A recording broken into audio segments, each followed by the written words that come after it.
क्या आप अकाई ओना गेम के बारे में जानते हैं? ये गेम बहुत ही फेमस है और इस गेम में एक लड़की लाल कलर का कपड़ा पहन के सुनसान गलियों में घूमती है। अगर आप गेम के शौकीन होंगे तो इस गेम के बारे में तो आप जानते ही हो, लेकिन क्या आप ये जानते हैं कि ये गेम एक रियल हॉरर स्टोरी से इंस्पायर्ड गेम है। इसका नाम है कुचिसाकी ओना। कुचिसाकी ओना के बारे में क्या आप जानते हैं? इसका फेस कुछ इस तरह से दिखता है। इसके चेहरे की ऐसी हालत इसके पति ने की थी। जी हाँ, और ये मरने के बाद एक बदला लेने वाली बहुत ही खतरनाक चुड़ैल बन गई। वीडियो शुरू करने से पहले अगर आप भी अपनी स्टोरी हमारे साथ शेयर करना चाहते हैं तो नीचे दिए गए मेल पर शेयर कर सकते हैं। दोस्तों, कुचिसाकी ओना लोगों को बहुत ही अजीब तरीके से मारती थी। और क्यों ये लोगों को मारती थी, क्या था इसका मारने का तरीका, आइए जानते हैं। कहते हैं 1970 के दशक में जापान के शहरों में कुचिसाकी ओना का बहुत ही ज्यादा दहशत था। ये अपने चेहरे पर मास्क लगाकर हाथ में कैंची लेकर नौजवान लड़कों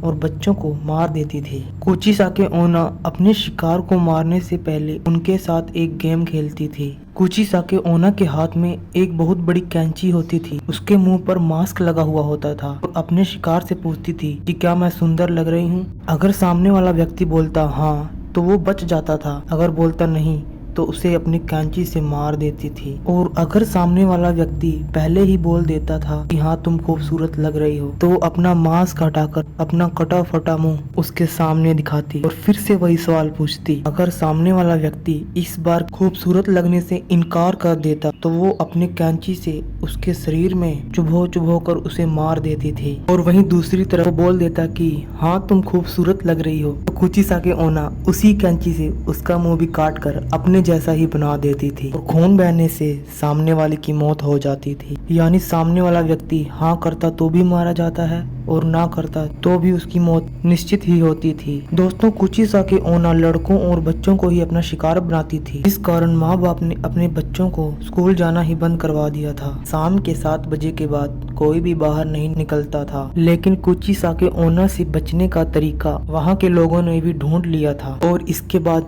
जब भी वो मास्क उतार कर पूछती थी कि क्या मैं खूबसूरत लगती थी, तो वहाँ के लोग कहते थे एवरेज। दोस्तों, इस तरह का जवाब मिलेगा ये अंदाजा कुचिसाकी ओना को नहीं होता था। ऐसे में कुचिसाकी ओना थोड़ा कंफ्यूज हो जाती थी और उसके शिकार को भागने का मौका मिल जाता था। इस प्रकार उसको उल्लू बनाकर उसके सामने से भाग जाता था। दोस्तों, आपके मन में भी ये सवाल आता होगा कि कुचिसाकी ओना आखिर भूतनी बन कैसे गई, उसके भूतनी बनने के पीछे की घटना क्या थी। चलिए जानते हैं इस घटना के पीछे का राज। दोस्तों, कुचिसाकी ओना एक काफी सुंदर लड़की थी जब वो जिंदा थी और उसकी शादी हुई थी एक सामुराई के साथ। सामुराई वही होते हैं जो आपने देखा ही होगा चाइनीज फिल्मों में अक्सर, जो तलवारबाजी करते हैं। कुचिसाकी ओना का दिल आ गया था एक स्मार्ट लड़के पर और एक दिन कुचिसाकी ओना के पति ने उन दोनों को रंगे हाथ पकड़ लिया, यानी बात करते हुए। कुचिसाकी ओना जिस लड़के को दिल दे बैठी थी, कुचिसाकी ओना का पति उस लड़के से पूछता है कि तुम मेरी बीवी से क्यों मिलते हो, तो उसने जवाब दिया कि तुम्हारी पत्नी है ही इतनी खूबसूरत कि किसी का भी दिल आ जाए। ये बात सुनकर कुचिसाकी ओना के पति का दिमाग खराब हो गया और वो गुस्से से आग बबूला होके कुचिसाकी ओना के चेहरे पर तलवार से वार कर दिया, जिससे कुचिसाकी ओना का चेहरा खराब हो गया। और इसके बाद